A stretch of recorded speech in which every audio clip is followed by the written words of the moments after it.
بسم الله الرحمن الرحيم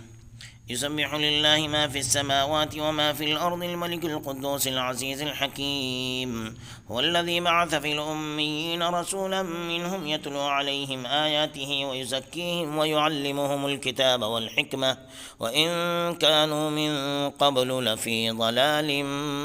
مبين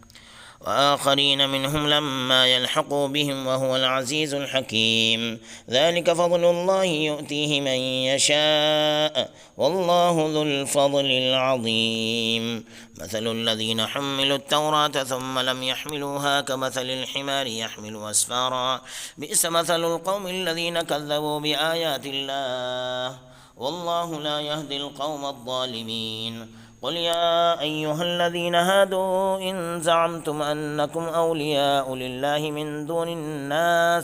من دون الناس فتمنوا الموت إن كنتم صادقين ولا يتمنونه أبدا بما قدمت أيديهم والله عليم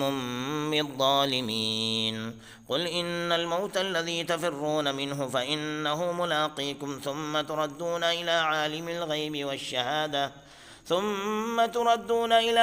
الغيب والشهادة فينبئكم